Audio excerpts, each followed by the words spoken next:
Greetings and salutations, everybody. Welcome to Las Vegas. It's me, John Campea. Erin Cummings is here. We, of course, are in Las Vegas covering CinemaCon 2021. We've already done our coverage of the Sony presentation, the MGM presentation, the Warner Brothers presentation. And then this morning, we saw Shang-Chi. We'll talk about that for a second. But now what our main gist here is going to be is talking about Universal and Focus Features presentation that they did tonight. And while it wasn't the most fireworks-filled presentation, they by far brought the most movies to talk about. Yeah. They by far had the most new trailers to look at. And so we're going to talk about all that in just a second. But we'd be remiss if we didn't start with this. Of course, I put a video up of this a little bit earlier. Erin watched Shang-Chi for the first time today. This was her first viewing. And for those of you who didn't watch that, just your initial reaction to Shang-Chi. I absolutely loved it. First of all, thank you, Michelle, for tweeting to John and reminding him to remind me to go to the bathroom before the movie started. That was key. It was actually key because I said, oh my gosh, she's right. Because if you guys will remember, if you've been watching for a long time, yes, I did wet my pants in the theater when I saw Endgame. That actually happened. So, Michelle, thank you. Good looking out. I appreciate you, sister. The movie was fantastic. Do not think that I did not notice that AC/DC t-shirt hanging in the background of her bedroom. I did notice that as a rock and roll fan. But no, the movie itself, it is everything that you want in a film. It is a beautiful exploration of a culture that a lot of Western audiences may not be familiar with, while showing it in an Eastern setting as well as in an Asian American household, which I really appreciated. I love that it seamlessly transitioned between subtitles and English. The fight scenes were choreographed so beautifully to show the masculine and feminine style of fighting. And no, I don't mean gender or sex when I say that. I mean the actual fight styles. And it's really interesting to see when that masculine and feminine happens, when it's masculine, and who is able to embody those. The choreography was stunning. The costumes, A+++. The score was dramatic and beautiful. Score was great. You will, I promise you, you will cry. There are some incredible surprises that I won't spoil for you, but all I have to say is, in addition to my little Stay Puft guys, I now need to go out and get a chicken pig. And when you see the movie, you will know what I'm talking about. I really missed my Joey Bishop when I saw that little chicken pig. It actually, it was from someone who had no expectations going in other than, wow, people seem to really like this. It blew everything out of the water. And I will say it is my 2021 must-see movie for all of you. And I know that on September 3rd, when Tom comes back to visit me in Los Angeles, that's what we're going to be going to see in theaters again for me, because I want to see it with him for the first time and see his reaction. So I know you're going to love it too. So there you go, another rousing endorsement of Shang-Chi. Do get it, and today was my third time, and I literally tear up in an action sequence in the third act. I honestly, I get choked up, teared up the whole bit. Oh, it's so great. But I'm not going to give anything away. Anyway, listen, we got a lot to go over here for Universal. I'm just going to tell you right now the movies we're going to be talking about. Things that they showed off. They showed off Black Phone, Halloween Kills, Dear Evan Hansen, Marry Me, The Bad Guys, The Ambulance, The 355, Sing 2, Belfast, The Northman, Last Night in Soho, Downton Abbey, New Era, and of course, they gave us their first footage look at some of the stuff, behind-the-scenes stuff of Jurassic World Dominion. So we do have a lot of things to talk about here. And a lot of first trailers, a lot of world premiere first trailers. First thing I'm going to say, though, is this.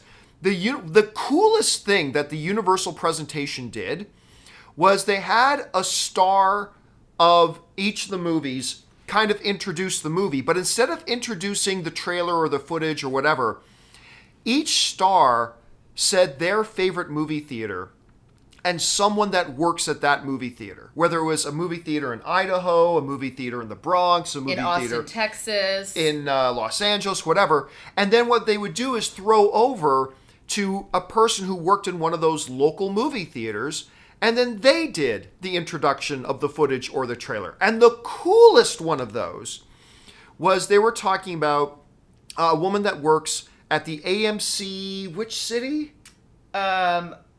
Oh, was it the one that was it in New York? That Ethan Hawke introduced? No. It was. It wasn't Ethan Hawke. But you remember the woman who works at AMC? She's 86 years old. Yeah, that was one that Ethan Hawke introduced. Oh no, Jake Gyllenhaal. Jake Gyllenhaal introduced her. Yes. So he introduced this 86-year-old woman who is a ticket taker at AMC theaters at I can't remember which location. I want to say in New York.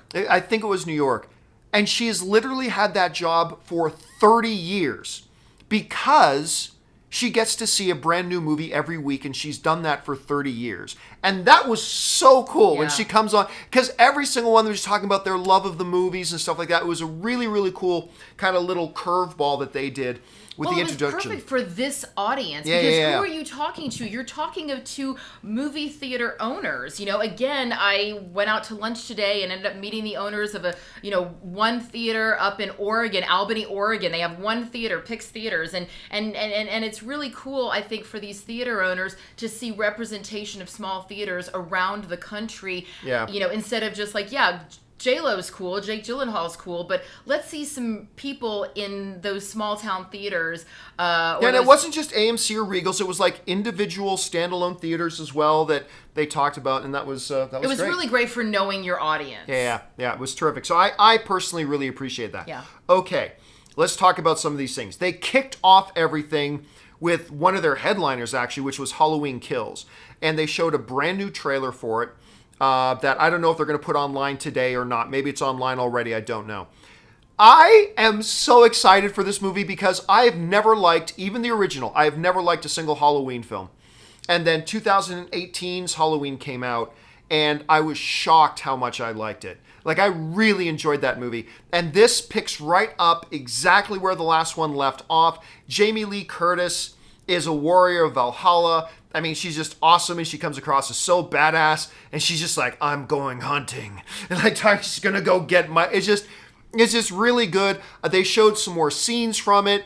You were jumping, oh my gosh, just from the trailer. You were jumping in your seat and stuff like that. Yeah, because I'm not if you ask me, do I like horror movies? It's a very yes and no for me because I hate being scared. I don't love roller coasters, but I will begrudgingly go on them with Tom unless it's a straight drop. I won't do that. Back. Let's see. It's still. Erin says they're coming. Oh, wait right a sec. back. Oh, wait. It's trying. Oh, yeah, it looks like it's working now. No, now it stopped working again. Oh, yep. Nope. It's coming. It's going. It's coming. It's going. Are we back? It's fine. People are saying yes. People are saying no. Whatever. Okay, so... Oh, wait. I'm live, so I'm watching you. Okay, okay. So here's the thing, guys. We are at the mercy of hotel internet, so forgive me for that. We are at the mercy for hotel internet, so they kind of conked out there for a second. But we are back. So what were we just talking about? Oh, yeah, Black Phone. So Ethan Hawke introduced Black Phone, and he was saying that, not a lot of people know this, but, I hired Jason Blum to run my theater company, or to be one of the promotional guys for my theater company way back in the day, and he and I would go out and try to promote this thing and blah, blah, blah. And then I got to work with him again later on with Sinister with director Scott Derrickson. Mm-hmm. And this new Black Phone movie is a Blumhouse movie that Scott Derrickson is back to direct again. And I guess for the first time, Ethan Hawke said he has a rule in his career that he never plays a villain. But he said for Blumhouse and for Scott Derrickson, I will do it. And they've got a new horror film called Black Phone. And it looks pretty freaky. And the whole notion of the black phone, it's a literal thing, a black phone. I'm not going to give everything away because I'm sure they're going to drop the trailer for it pretty soon. But yes. Oh, they're saying... Oh, sorry. Yeah, but anyway, yeah, Black Phone looks great. You reacted very well to it. You were freaked out by it and everything. What were your thoughts on Black Phone? Yeah, so I'm not sure where we lost you on Halloween Kills, but just to pick up a little bit of that, I will see Halloween Kills. I love Judy Greer. I'm really excited about this movie. I love the first one, so I'll go to the second one. But like I was saying, I normally don't love horror films because I don't like being scared. But weirdly enough, I'm oddly drawn to them. And I'm specifically drawn to psychological thrillers, and that's what I really love about Black Phone, is that it is a psychological thriller in that, again, like John said, we're not going to give away too much, but the something happens to someone in the movie and they have to figure out a way to get out of it. Well, a kid gets kidnapped. We can say, because it's right. in the trailer. So the kid gets kidnapped. Okay, yeah, a kid gets kidnapped. Basic premise. And through this black phone is how he is able to figure out a way to potentially escape. We don't know if he does. But I also love the fact that it looked like it was kind of set in the 80s. It had like that grainy quality to it. Yep. It looks like it's a period piece of the 80s, which automatically kind of gives it a pretty, I don't know, there's something sinister about it. I just felt like this was a really exciting movie that was completely not on my radar. And for Ethan Hawke to never play a villain, this is definitely a really scary one for him to start with. And he does it great. I'm really excited about Black Phone. This should absolutely be on your radar. And this also is one of those, I want to see this in a theater. First of all, I'd be too terrified to see this in my house because then I'd be like, well, now I have to burn my house down and go get a hotel. But this is one of those ones that I would want to see in a theater so that we're all jumping at the same time and freaking out at the same time. So yes, Black Phone, definite must in the theaters. Yeah, it looks really good. And actually, Ethan Hawke looks awesome as a villain. He may have not wanted to do villains before, but he looked awesome as a villain. I think his career just took a sharp left turn into like career villain he could totally do great villains, man. He looked great. Okay, so that's Black Phone. Next up, Dear Evan Hansen. Now, we already got the first trailer for it. I am not familiar with the stage play. I don't care. But so when the first trailer came out, it was really my first exposure to it, and I loved it. I thought the first trailer was great. The second, it wasn't a new trailer. It was a promo piece, really. They showed us like a musical number and stuff like that. And it's quite good. Again, I'm already sold on this movie because I love the first trailer. I absolutely love the first trailer, so I'm sold on it. But, and this is where Erin and I have a disagreement. This one was introduced by the lead guy in... Ben Platt. Is that his name, Ben Platt? His name is Tony Award winner Ben Platt. Sorry. His name is Old Man Ben Platt. And he introduced the film. Now, when the first trailer came out, there was some criticism out there. It was like, this dude is in his 30s, and he's playing a high school student and whatever. And to me, I was just like, okay, I got to pause for a second and say, Jermaine Walker sent in like $100 super chat badge. Not even a question, just a super chat badge to be supportive. Dude, thank you so much. That is incredibly generous of you. Thank you so much. Please make sure you didn't accidentally put in an extra zero. Just go back and double check that because that is really, really generous. Actually, don't. Thank you so much. Yes, thanks so much. We appreciate that. That's continental breakfast in the morning. So there was some criticism that he was too old to play it. And for me, who never saw because he was the original guy in the stage production of it. And so I didn't really see it. Then again, I wasn't looking for it. Looking for it, I do start to notice it, but then he introduced the new clip. And he's got his shirt open to about here with you know, what is it that they called it in 40-Year-Old Virgin, Jufro? He's got that's what they called in 40-Year-Old Virgin. He's got this massive Jufro of chest hair and this big beard and like some idiotic looking necklace around his neck. I don't even know what it was. Yeah, but you're allowed to be offended at the emo puka shell necklace. I'll give you that. It was terrible.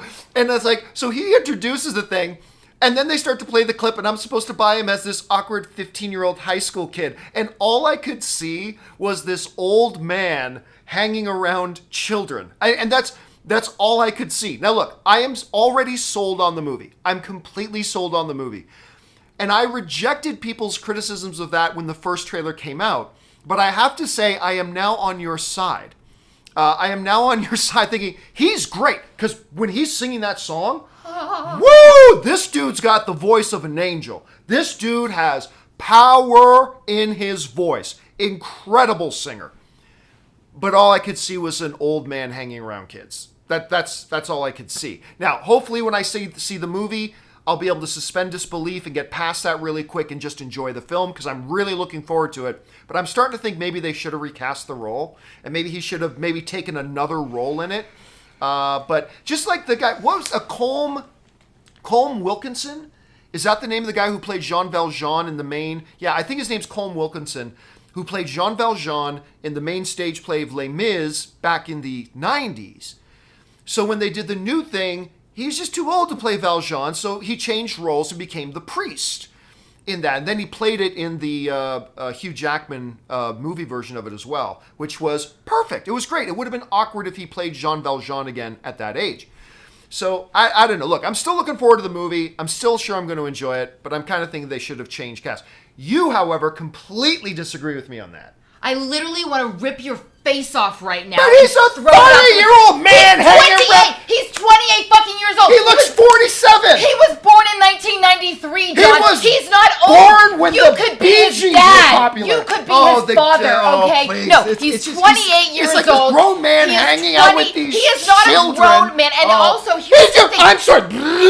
Facial hair, not a grown man. Maybe he was prepping for a role. He's an actor. He's a Tony. And here's the thing. I truly believe, so my friend, Nick Cordeo, may he rest in peace, was one of the leads of Rock of Ages, one of my favorite Broadway shows that I have seen way too many times to actually say. And had the producers of the film Rock of Ages actually gone back and got the people who were on Broadway who originated those roles instead of Alec Baldwin, they might have actually made a decent film.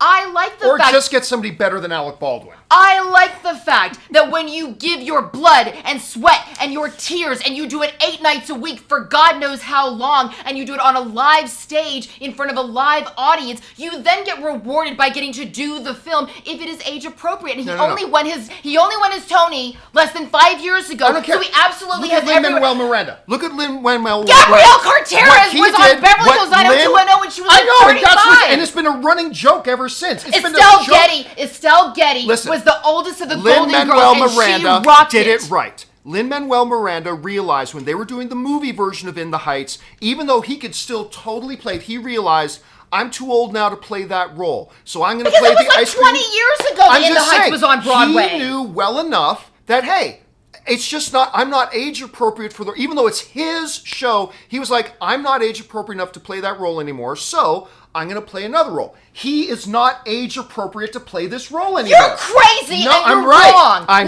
dead you're fucking wrong. No, because I was wrong like you. I was wrong like you.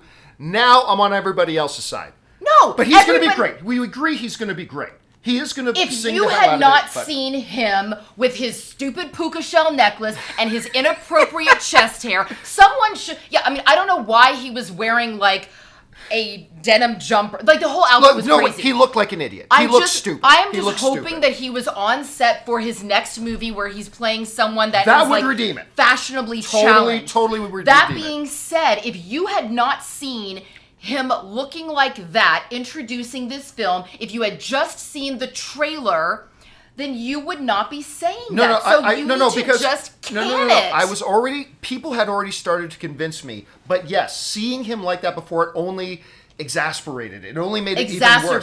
Exacerbated. Thank you. Masturbated sounds like lot. Yeah, but the people in the chat, they know. You try to come for me, I'm going to correct your spelling. You guys know. No, you try to insult me on the chat, I'll insult you. Anyway, so it's exacerbated. It's going to be great. It's going to be great. You're just going to have to accept that, a guy who was around when probably Return of the Jedi came out. He was born in 93. A guy who is well beyond his high school years and looks like he is beyond his high school years. They should have just got somebody else. But okay, hold on. We gotta move on. I know, but we spent way too much time talking about that. What I want to talk about is this. When it comes to Dear Evan Hansen, because nobody even knows what this fucking movie's about.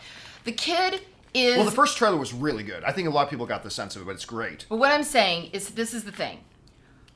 For me, and for probably a lot of you out there who are film fans, high school was fucking brutal. Yeah. To be honest, I don't know how I made it out of there alive. And I still have I still got a lot of head issues because of shit that I went through in high school.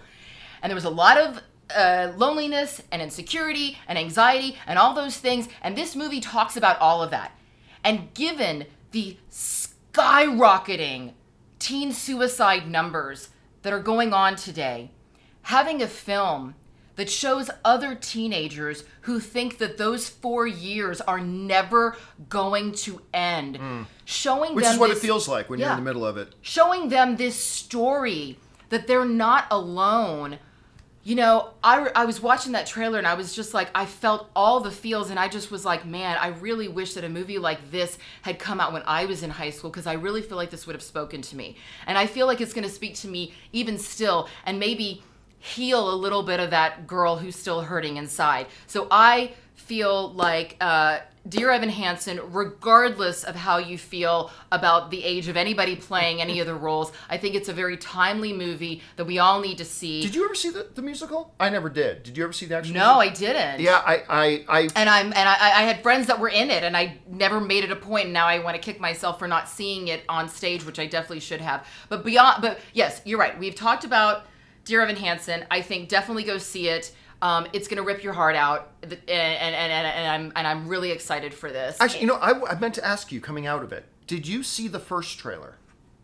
No. See, okay, I thought not because one of the scenes that's in the first trailer that is also in this new footage they showed us was that when Connor signs his cast, and then you see the two parents saying he took his life this morning, and you gasped. Oh, and I'm like, yeah. oh, I don't know that she saw the first trailer. I didn't. Yeah, I didn't know that it was... And I really love the fact that it was Amy Adams and Danny Pino. Danny Pino was in Cold Case. He's been a series regular on a ton of TV shows. And he's on the Mayans now. Cold Case was one of my first TV shows that I had such a joy doing. And Danny Pino, I saw him in a play at the Geffen with Jolie Fisher and some really fantastic... Was it Key Largo? Is that? Yeah. I was there. What? Were you there the night they did the big Q&A on stage afterwards?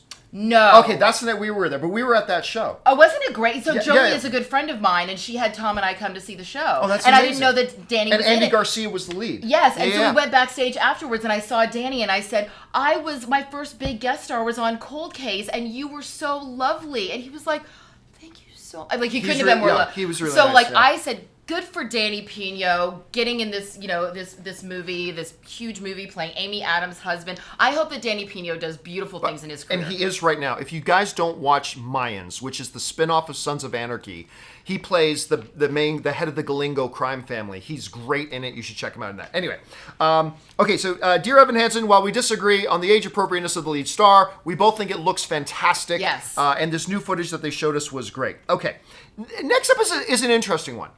It's called Marry Me. And it's a Jennifer Lopez, Owen Wilson comedy. The basics, here's what I said to Erin when the trailer ended. I said, this movie has a preposterous premise, but it actually looks kind of charming. So here's the basic setup. Jennifer Lopez plays a world-famous pop star, big stretch. So she's playing a world-famous pop star, and she's in a relationship with another big global leading pop star. And they come up with this idea that they are going to get married on stage, live streaming, in the middle of a concert in front of 20 million people, right? But here's the thing. And what? Peter...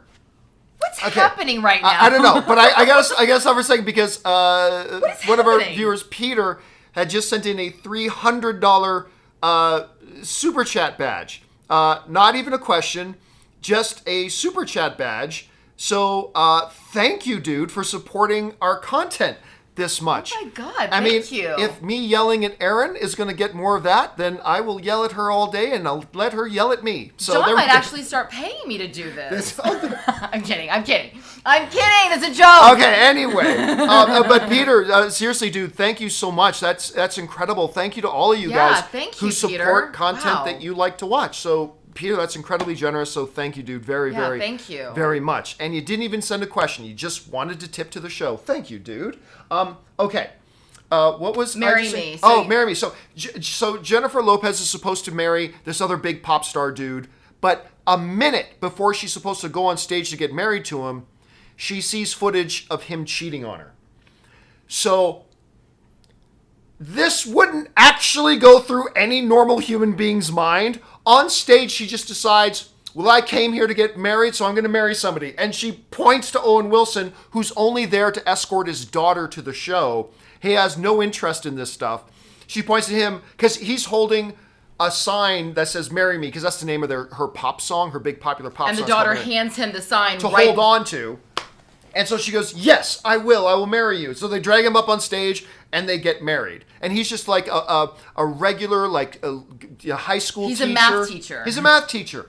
And it's like, okay, this is the most fucking ridiculous premise for a movie I've ever seen. This would not happen. That being said, once I just said, okay, that's stupid. That would never happen. It's ridiculous. The rest of the trailer, and I'm not usually a big fan of Jennifer Lopez movies, like, at all. I can think of maybe one I've enjoyed. Other than that, I don't think she's particularly great. Although Hustlers was amazing. But aside from that, I found the trailer rather charming. I did. And maybe part of that's because I'm a big Owen Wilson fan. But I found it charming. So how this movie's going to be, I don't know. It's just built on such a ridiculous premise, it's going to be hard to get over. But give credit where it's due, I thought it was still rather charming. Anyway, what did you think of it? Yeah, just not at all. I mean, here's the thing. It's really hard for me with the rom-coms. I just find them so cheesy. Like, you really gotta... And I don't know. It's hard for me in general with the rom-coms. And I just... First of all, it was so preposterous that, like, there's a suspension of disbelief. Like, I'll believe in fighting dragons flying through the air, but Jennifer Lopez marrying a random guy in the middle of an audience of one of her concerts. Because she's mad at her boyfriend? Because she's mad at her boyfriend. Like, that I can't believe. Flying dragons, I'm in. And here's the thing. I love Owen Wilson. I thought he was phenomenal in Loki. I was really excited. So good in Loki. Yeah, like Tom was not that excited about seeing him in Loki initially. He's like, oh god. But like I said on the show, I was like, you know what? I really like him in this role. So I was like back in the Owen Wilson camp. But I just don't think he's right for this. And I don't know if this is to prep audiences to see him in Wedding Crashers 2, where he's going to be like a romantic lead again. Hopefully. Huh? Hopefully. What do you mean, hopefully? I mean, I don't think cameras have started rolling. I still have my doubts that it's going to happen, but... I auditioned for it. That's right. You told me that. I totally forgot about that. Yeah, I know. I totally forgot. I know a lot about Wedding Crashers, too. Oh, that's... Yeah, okay, I totally forgot about that. But I just don't... I don't know. I didn't... It would be more believable. Like, remember when Hugh Grant and Julia Roberts did Notting Hill? Yeah, I like that movie. Exactly, but why do we like it? Because even though it was completely preposterous that these two people would get together, we believed it because they had chemistry. In the trailer even, I don't see a lick of chemistry between these two. Maybe if it was Jennifer Lopez and Paul Rudd, maybe that might be a little bit of chemistry. Maybe if it was Owen Wilson and... I don't know, Shakira. I'm trying to think of. I didn't get the. I just didn't or buy Jennifer it. Lopez and Ben Affleck. Gee, I wonder if they would make a good couple. You know, I didn't buy these two together because at the end of the day, if we're going to actually believe that they do end up falling in love and they do make this crazy situation actually work, we need to believe that they at least have some sort of spark. And even they're like, why are we in love with each other? I don't know. But I just didn't buy it. I didn't buy the chemistry at all. Yeah, preposterous thing. I still thought it had some charm. I have no idea if the movie's going to be any good or not, to be honest with you. But there it is, so that's Marry Me. Next up is an interesting little animated film, actually, called The Bad Guys. Now, they showed us a bunch of footage, even though a lot of the footage was completely undone, even for an animated film. They're like pencil sketches. Yeah, there was some full animation, then some rough, what is it I'm looking for? The when it's motion storyboarding. What's the word? Forget the phrase. So some of it is that, and some of it is literally, like Erin just said, just pencil sketches. Which was cool. I thought it was cool how they edited that in there, and it allowed you to still see the storyline. Yeah, so it's a crime group of these 5 or 6 animals. There's a wolf, there's a spider, there's a snake, there's a shark, there's a piranha. I think that's all of them. Yeah. Anyway, and they decide, we're going to try becoming good guys. We're going to try being good. And it's, look, any animated film that isn't Pixar, although Illumination does some good stuff too, but I usually, it's 50-50 about whether or not it'd be good. I honestly don't know if this is going to be good, but I will say I like the footage they showed. I have my doubt it's actually going to work out and execute as a good movie. But hey, you know what? The footage they showed was actually pretty fun. What did you think of it? I thought it was really cute. And considering that the 5 actors that they have voicing these characters are Sam Rockwell as the leader, Awkwafina, who you know I love if you saw my reaction earlier to Shang-Chi, Mark Maron, who I loved in Glow, Craig Robinson, who I loved in The Office, Anthony Ramos, who was just in The Heights, who's really talented. You know, those 5 leading actors I think are going to be really fun. So I'm excited about this. All right. So that was the bad guys. Next up, Sing 2. Not going to lie, not a big fan of the first Sing. I'm not. And so I had zero interest in Sing 2. And then, the head of Universal comes out and is explaining, this one is about they've got a new show that they're doing, but it all hinges on then being able to get this older rock star to come back and do something. And the older rock star is voiced by Bono. Now, for those of you who don't know, U2 is my all-time favorite band. They are my number one all-time favorite band. And so Bono does the voice of this big, giant gray lion. Yeah. Right? And the little porcupine girl, the footage they showed us, the little porcupine girl starts singing Still Haven't Found What I'm Looking For, which is one of the greatest songs of all time. But it's like a cappella. Yeah, at and first. She's just like looking up, and you think that you're actually watching like an episode of like The Voice or something like that, and then you realize you're watching an animated hedgehog. But it's so hard because her voice is just so stunning. And meanwhile, she's singing Still Haven't Found What I'm Looking For. It keeps cutting back to this old line in the background, like still trying to figure out if he wants to actually go back out on stage again. And she gets to a point in the song, and then you hear the guitar. Doom, doom, doom, doom. Oh. And it's like then the camera cuts to the back, and here comes this line with this guitar, and they start singing Still Haven't Found What I'm Looking For. And I'm like, all right, fuck you. I'm probably on board now. Sure, I'm probably on board. So it looked again. I didn't like the first one, but this looks like it's got some promise. So, and I know you reacted really well to it. So I was really excited about it. Okay, so we've talked about Halloween Kills, Black Phone, Dear Evan Hansen, Marry Me, Sing 2, The Bad Guys. Let's move on to a Michael Bay one. A Michael Bay one called The Ambulance. The Ambulance with Abdul Mateen and Gyllenhaal. And Jake Gyllenhaal. And Jake Gyllenhaal, where they're two adopted brothers who, for certain reasons, decide they're going to pull off a bank heist. Things go wrong. The entire movie happens in one day. At least that's what they said at the beginning. It all happens in one day. Something goes wrong, and the two of them are trying to escape in a hijacked ambulance. And hence it's called The Ambulance. Now, you know me. I am not in the popular bandwagon mentality of let's everybody hate Michael Bay. Right. Michael Bay has made a number of films I really like. He's also made some crap. Transformers 2, 3, 4, and 5. He's also made some crap, but he's actually made some films that I really like a lot. So I'm not one of these guys that's like, oh, Michael Bay made it? Well, it's just going to be bad. I'm not one of those. Six Underground was terrible. But this did not look good to me. It didn't look good. What? And I love Abdul Mateen. I love Gyllenhaal. The action certainly looked like great action. But again, it just looked like it's a chocolate bar. It's empty calories. It just looked like this doesn't look like a story I haven't seen 1,000 times. Just with more cars flipping, very Michael Bay-ish. Now, the movie may turn out to be awesome because I have a hard time believing Jake Gyllenhaal is going to sign his name on the contract of a script that he didn't like. Right. But I can't speak to that until I see the movie. All I can speak to is the trailer, and to me the trailer looked like empty calories. You apparently liked it a lot. I thought it was great. Yeah. And here's the thing. I agree that Michael Bay can be hit or miss, but what I know about Michael Bay is that he's always going to give us Michael Bay. I know what to expect. Big explosions, fast cars, wild fight scenes, crazy shenanigans, guns ablaze. It's going to be a thrill ride. And that's what I felt like this trailer was from start to finish. I love Jake Gyllenhaal in Rabbit, the Rabbit movie. The Rabbit. Why? I would have. If you didn't ask me that, I could have totally said what it was. Come on, you guys. Chat room, tell me. My brain's not working. It's day 3 of Vegas. The poster sitting in the movie theater with the big rabbit ears. Come on, guys. I'm the freezing portal. on it.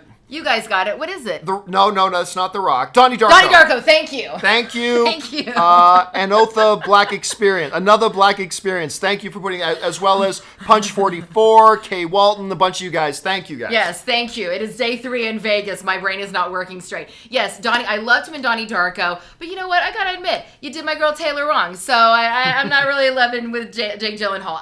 But I will say, I really like him as a bad boy. Oh man, he was so deliciously conniving in this. He just brought me in. And then Yaya being so like sweet and juicily kind and just trying to do the right thing. Swept up into it, and the two of them just going at it and fighting with one another over whether, not physically fighting per se, but fighting with each other as like a good guy, bad guy, like the good versus evil, and it all happening within the confines of an ambulance as the ambulance is flying through the air and, helicopter. I mean, it was very exciting.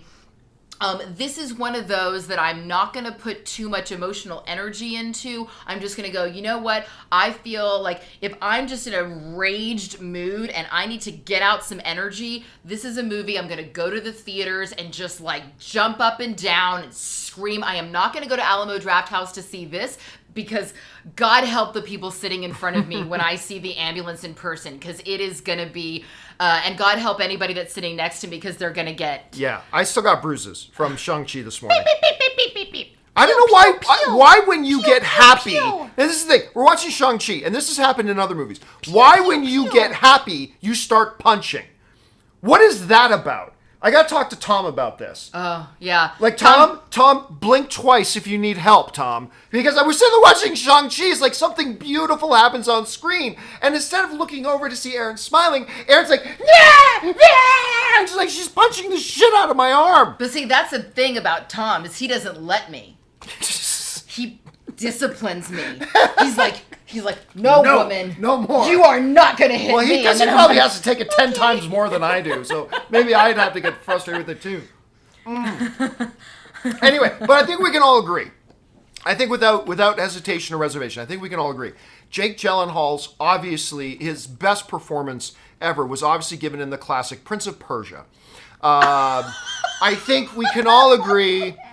that Prince of Persia that's not even okay. was the all-time... That's not okay. No, it was Nightcrawler. Did you see him in Nightcrawler? No. You've never seen Jake Gyllenhaal in Nightcrawler? Oh my God. No. It's like an all-time great performance. I haven't. You got to watch. It's brilliant. Renee Russo's in it. Oh, I love her. It's fabulous. Okay, I'll see it. He didn't get... Now, I'm not one of these guys that thinks, but my actor didn't get an Academy Award nomination. He was snubbed is the most overused word in Hollywood. Most of the time, no, you just didn't get your favorite guy. It's not a snub.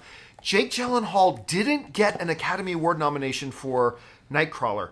And it is one of the most shocking non-nominations I've ever seen. Because it really is... He is an incredible actor. He is insanely talented. It might be a top 20 greatest performance by a male lead actor I've ever seen. Maybe. Anyway, so That's the ambulance, folks. That's the ambulance. Okay, next up, we've got another action film that I believe was supposed to come out like almost 2 years ago. Yeah, I remember talking about it on the show a long time ago. Which was Jessica Chastain and the future ex-Mrs. Campea, Lupita Nyong'o, in The 355. So basically, what you have is 5 women who are like agents of the Secret Service of 5 different countries. You got the American, British, German, Colombian, and Chinese. Yeah, Bing Bing fan from China.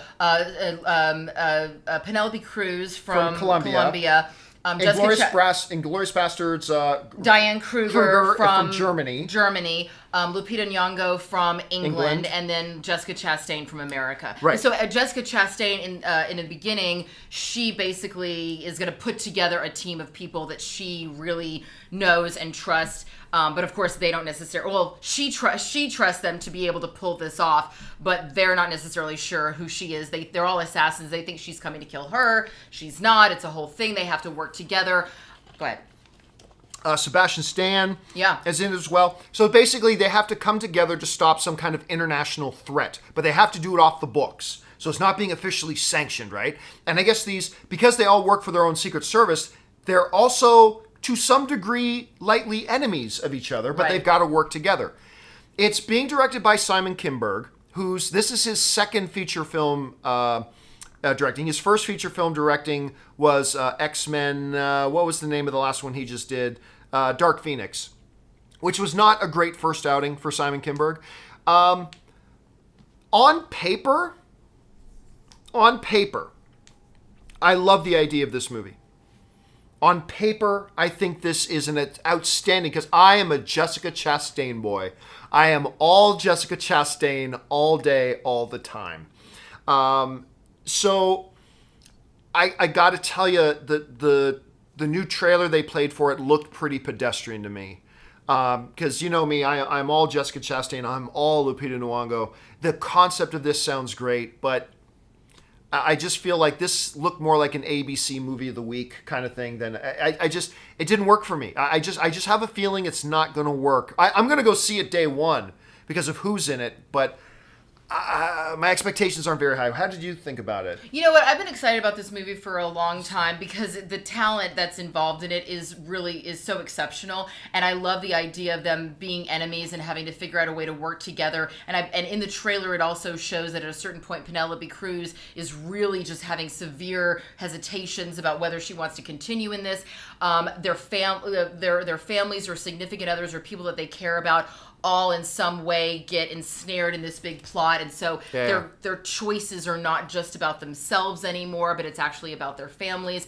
And so I was surprised that they didn't give us more footage, because I feel like a lot of what we saw today was stuff that we've already seen, and I wanted to see new stuff. I wanted to see there more was stuff. some, particularly like with Sebastian Stan. There was more of him in it this time around. Right, but I'm really excited. I felt like there was a lot of hand-to-hand combat, a lot of weaponry, a lot of chase scenes, fight scenes. I'm excited about this movie because I think we're also going to see the varying styles that the different assassins use. You know, obviously Bing Bing Fan's character is going to have a very different style than, say, Diane Kruger's character is, you know, from Germany. And so I did see a lot of different weaponry and fighting styles that I'm interested in. And I also think that, you know, what I liked about it was that it wasn't gimmicky. You know that I am a big fan of, like, you know, female-directed films and women in leads, but I don't like it when it is clearly done to be gimmicky versus this makes sense for the story.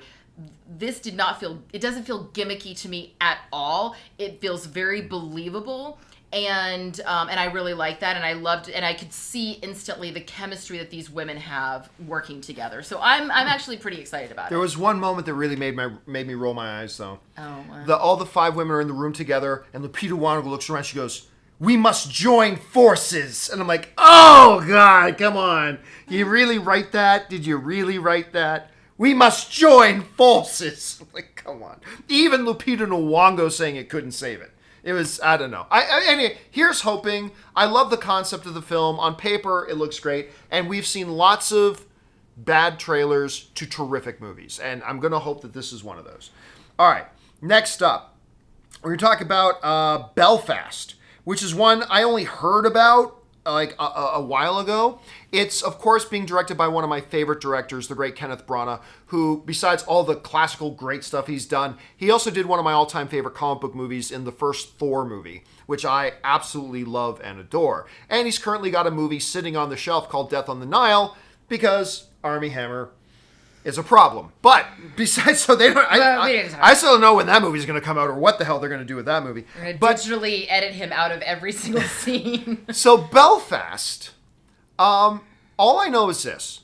I didn't know what the hell was going on in the trailer. I honestly have no idea what's going on. It's black and white. It's set in 1969? 1969 in Belfast, Ireland. And it focuses around this one kid, a 9-year-old kid. And obviously it's in the midst of turmoil, a lot of political turmoil, and musical revolutions going on as well, this kind of stuff. It was really more, it's less a trailer and more a concept piece. Here's the feel of what this movie is, although I had no idea what it's about, really. I really don't. So I can't really see anything too positive or negative about it, other than it's Kenneth Branagh doing what he called, because he introduced the clip, he's doing what he called his most personal film that he's ever done. So I'm excited for it strictly because of that. Just because it's Kenneth Branagh, I'm excited for it. And it looks very interesting, and it's kind of, you don't see a lot of black and white movies anymore. But I didn't really know what it was about, so I'm going to have to wait for a second trailer. What did you think of Belfast? Yeah, same thing. I mean, Kenneth Branagh is so phenomenal. I remember seeing him on stage in Brand when I was studying in London. He's just an incredible performer and has more than proven himself behind the camera as well as a director. It stars Jamie Dornan and Judi Dench, and I found it to be one of those films that I wasn't immediately drawn in, like, oh, I have to see this, but I'm very intrigued about it. Because, again, it's hard to tell from the trailer exactly what the story is. Yeah. But it also is very clearly setting itself up to be, we are aiming for critical acclaim. Yes, this is an Oscar bait movie. That's what it feels like. 100%. Yeah. It's a Focus Features film. Focus Features, who brought us Promising Young Woman that was obviously all over the Oscars last year. I think that this is definitely going to be an Oscar conversation for sure. But as far as like whether or not it's going to be something we need to rush out and go see at the theaters, don't know yet, but we probably will know more as it's coming out in November, I believe. Or did he say... Oh, was that the one that was coming out in November, or was it March? You're probably right. It's probably November. Yeah, I think it's November. Again, I'm excited for it just because it's Kenneth Branagh, which is great because one of the things that Universal said was out of all of our films that we've got coming out, 2 of them are sequels. We are committed at Universal and Focus Features to original films. And the funny thing is, one of my biggest gripes about our fan community is that we as fans... we will whine and cry because we think we sound smart. We're doing saying, Hollywood needs to make more original films. And then they put out original films and nobody goes to support them. It's like, really? You were just saying you want more original films. Here's a shitload of original films. Of course, I'm still mad about Nice Guys, the Shane Black movie with Russell Crowe and Ryan Gosling. One of the most fun, original, dynamic, excellent movies. Nobody went to go see it. Anyway, so listen, Universal is serving up original film after original film after original film. So anyway, so there's Belfast. Okay. If you want to see more original films, I'll make a deal with you. For every one big tentpole movie that you see, go see 2 movies that are not part of a franchise. Oh, hell, even 1. Yeah, even 1. Even 1. I think it would be huge. Okay, anyway. Next up is one I am very excited for. And maybe it's just because I'm a big fan of the show Vikings, but The Northman. Being directed by Eggers, who I believe he did The Witch. I love The Witch. And it's got Nicole Kidman, Alexander Skarsgård, who I absolutely love. Anna Taylor-Joy, who we're seeing a lot of. Ethan Hawke, Willem Dafoe, incredible cast. Awesome, and of course he loves working with Dafoe as well. Great looking cast. A movie about Vikings out for vengeance. I'm sold. That's all you need to tell me. Eggers directing it. About Vikings, story of a blood debt revenge. I'm good. I'm totally good. So they showed us a bunch of footage of this today. I don't know if it'll make its way online or when it'll make its way online, but keep your eyes out for The Northman. It looks really great. Like, I'm very, very excited for that one. What did you think about the trailer? Well, what's crazy is that the footage that we saw, they're still filming. They're actively in production right now. Like, the director did his welcome message from location in Iceland, and to give his welcome of it. So so cool. He specifically put together this footage from things that they have just shot probably within the last few weeks and sent it over just for CinemaCon, which is another reason why it's just such a treat to be here. Thank you again, John, for bringing me, to be able to see footage that is not going to make its way into online for who knows how long.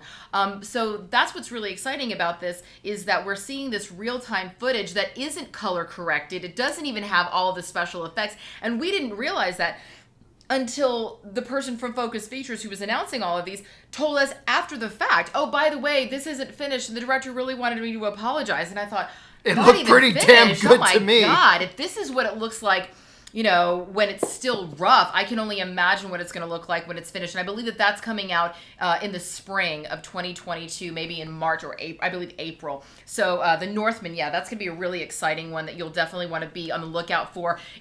And certainly in theaters, if for nothing else, then the landscape, my God, it's just going to be incredible. It looks so breathtaking. Yeah. Anyway, okay.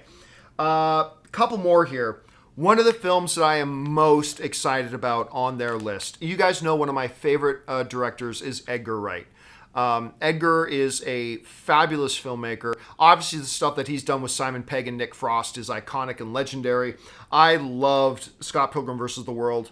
I loved the one he just did, Baby Driver. God, I loved Baby Driver. I'm glad he did. Don't get me wrong. I'm glad he did Last Night in Soho, but I kind of wish he was working on Baby Driver too. But Last Night in Soho. First trailer came out a couple of months ago. We were all in awe of that first trailer. Such a cool concept for a movie. Well, they showed us a new trailer tonight that goes a little bit deeper into the story, gives us a little bit more about what's going on. It's kind of it's not really a murder mystery because we as the audience know, but it's a murder thriller. Whereas this young girl having these visions where she's Anya Taylor-Joy, which we saw in the first trailer, but Anya Taylor-Joy gets murdered, and what you realize is that that was a murder that actually happened back in the 60s. And this girl who didn't know the Anya Taylor-Joy character is living it in her dreams and has to figure out how Matt Smith murdered her and has to now prove it now that Matt Smith's an old but still dangerous man.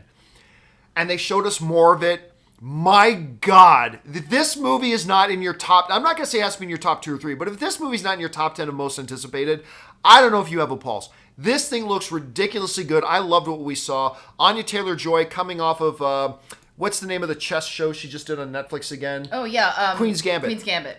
Coming off of Queen's Gambit. And Thomasin McKenzie plays the girl in current day. Thomasin McKenzie, who played the little Jewish girl in Jojo Rabbit. Right. That's why I was like, she looks so familiar. Yeah. Looks good. What did you think about First of all, dear Lord, let me be a woman in the 60s in London in my dreams as well. You know what? I totally see it. I think you were a woman born out of time. Like, you are such a 60s. You thrive now, obviously, but I just feel like that would be your era. Like, totally your era. Yeah. Oh, yeah. I mean, especially in London. Are you kidding me? Jeez. So I immediately, just by the place and the time that this movie is set in these flashbacks, I'm in. The cast, Matt Smith, I loved him in The Crown. He plays Prince Philip, the young Prince Philip, and he's so, and he's just, if you really liked him in The Crown, I think that his performance in this also is going to be wonderful because he's got that charming, dashing quality, but he's also so dangerous, which is very exciting. One of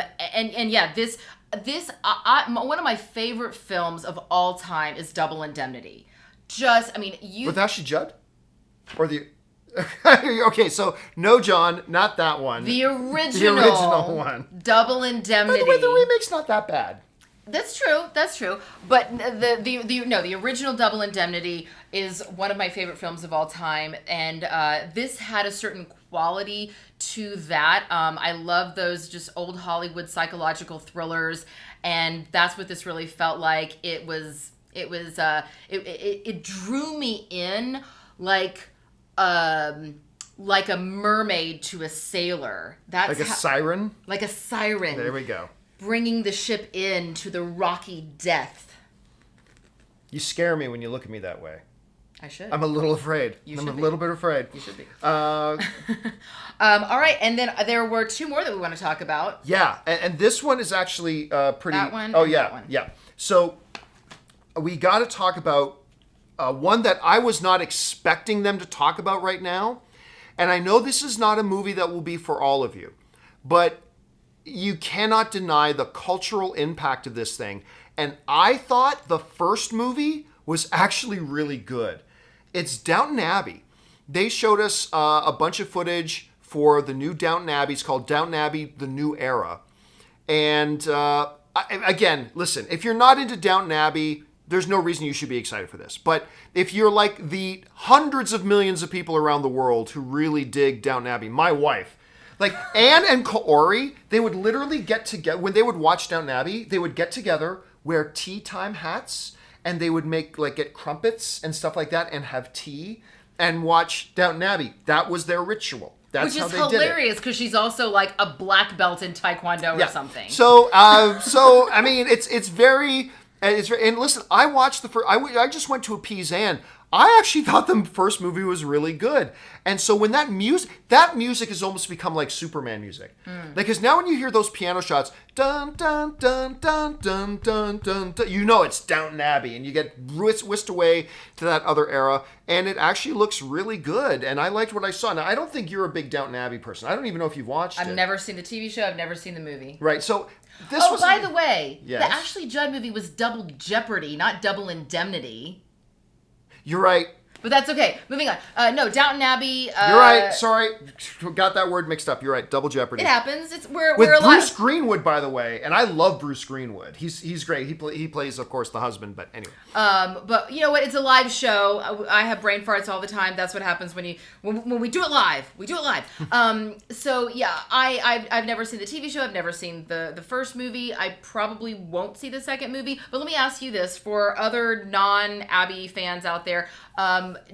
In order for me to see the first movie, do I need to have seen the TV show, or can I see? I watched the first movie having partially glanced an episode or two of the show, and so I might. You know what? Now that clearly I'm the odd person out here because as you said, you can't argue with zeitgeist. You can't argue with the cultural phenomenon that this is. It's like when people go, I don't really like the Game of Thrones. I'm like, you can say that, but you're the asshole, okay? Like, just because you didn't like it doesn't mean that you're, like, some superior being. It means that clearly you just missed the metaphor. You just didn't get it because everybody else on the planet did.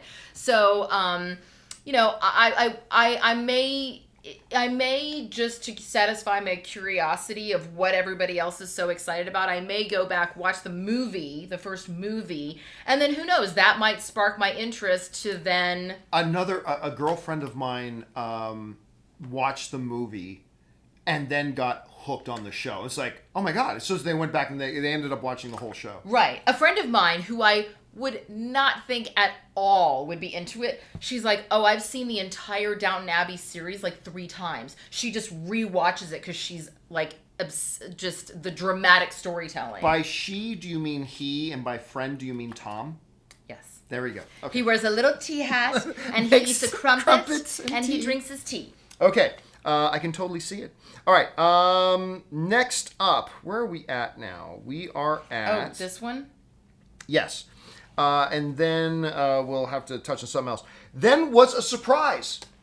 I was not expecting them, because I thought it still might be a little bit too far away. I was not expecting them to really go into Jurassic World. Jurassic World Dominion. And it was kind of like right near the end, she goes, oh, by the way, little surprise for you guys. We got some footage from Jurassic World Dominion for you. And it was a mixture of footage with behind the scenes and interviews with the cast. And it's the first time we get to see on screen the classic cast of Sam Neill, Jeff Goldblum, Laura Dern, with the new cast with Chris Pratt and all, like seeing scenes with them all together, getting to see these giant dinosaurs walking through snow. I'm like, ooh, what's going on here? I know, yeah, that was cool. They're walking through snow. So we actually got our chance to see our first kind of look at Jurassic World Dominion. Now, it didn't really give away any kind of plot, other than you know where the last movie left off. Dinosaurs were now in the world. They're off the island. They're just out in the world now. And then that little, what was it, Battle at Red Rock or something like that, the short film that they put out last year. Mm-hmm. That was really cool. It was really good. And it kind of set up, this is so you know what the world is like now. The world is now a world that has some dinosaurs walking around on it. Mm-hmm. And so that's definitely a part of it there. But we didn't really get what this one's about. What's the plot of this one? That's fine because this wasn't a trailer. It was just a bunch of footage and some interviews and stuff like that. But I gotta tell you, it was exciting to see the original cast together again on screen and to see them with the new cast, because I like the new movies. I do, not as much as like the first Jurassic Park, but it was really a thrill to see those dinosaurs back. And then they showed some old footage of Steven Spielberg actually directing the first film, which was very nostalgic. Yeah. And I thought it looked great. I did. I think, again, not much to report because we don't know what it's about, but they just showed a bunch of stuff and it brought back all the feels. What do you think about the footage we saw? I don't know if it's because we just saw so much exciting footage of it, I think, yesterday. The days are starting to run together already. But this had a very Bond feel to it when it came to the like dinosaurs jumping over things. I mean, this had me jumping out of my seat with excitement. I think that we're really going to see a lot more dinosaur fighting and attacks, and them going after. By the way, it was so quick that I wasn't totally clear. There's this one scene where a bunch of dinosaurs are running, and Chris Pratt. I don't know why I'm acting it out. Like, Chris Pratt is riding alongside them. And I'm like, wait, is he riding a dinosaur? And it looked like he was like racing along. I just couldn't remember. I thought he was riding a horse. That's what I was going to say. I couldn't tell because it was so quick. Was he riding one of the dinosaurs or was he riding a horse? It was so fast I wasn't able really to tell. You thought it was a horse, though. Yeah, and I will say, it could have been. If Chris Pratt rides a dinosaur, I'm down. I'm out. I'm done. I'm not interested. No, I believe that dinosaurs will walk the earth. I do not believe that we will ride them. I do not. That's where that would be the jumping the shark move for me. So did you ever watch Dino Riders when you were a kid? I don't know what you're talking about. Animated with that dinosaurs, was a people would thing. ride the end. No, it was an American thing, and they also mounted rocket launchers on the dinosaurs. They would ride the dinosaurs in the battle. You're so uncultured, so uncultured. Says the guy who thinks that Dear Evan Hansen, the Tony winner, shouldn't be able to be in the movie. He's too old. He's 28. You're old. Yes, that's like 10 years past what he should be to play a high school student. And can we not argue about this again? Anyway.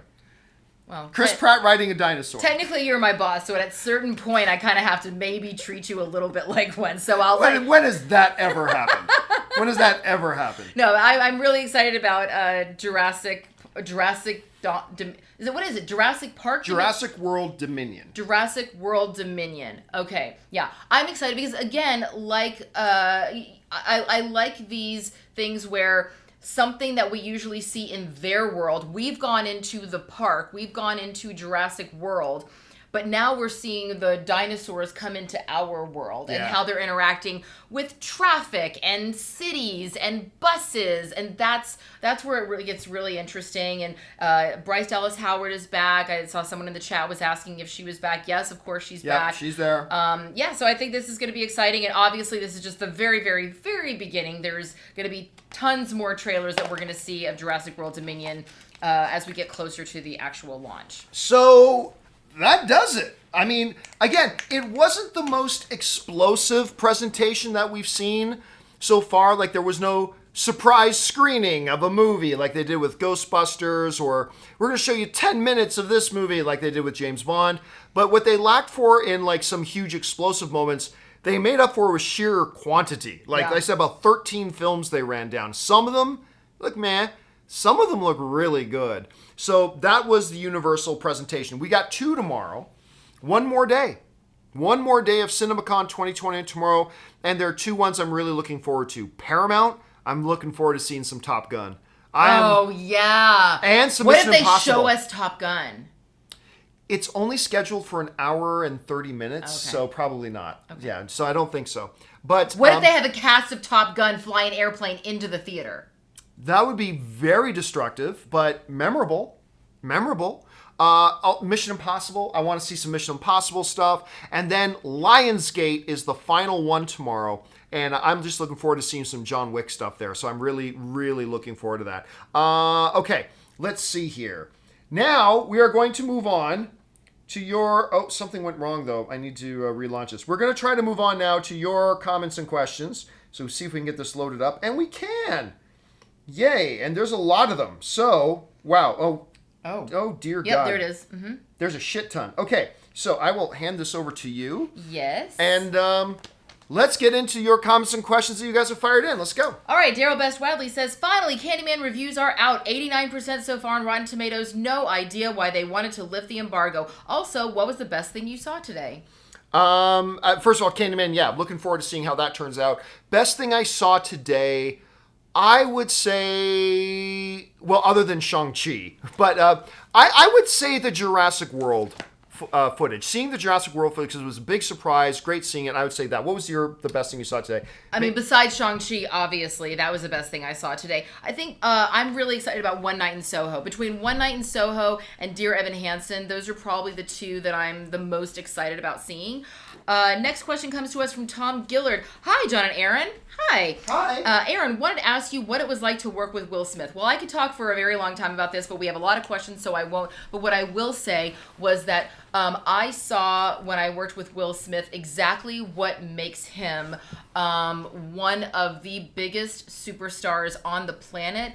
And number one, he was so kind and courteous to everyone. He made an extra special effort when he got on set to be funny and light and humorous, to make all the young girls feel comfortable who were playing his daughters. He was very professional. And then what he did, and we talk about generosity of actors, when the camera was on him, he gave it. But when the camera was not on him, I was there for literally one day. He had no reason to be generous with me at all.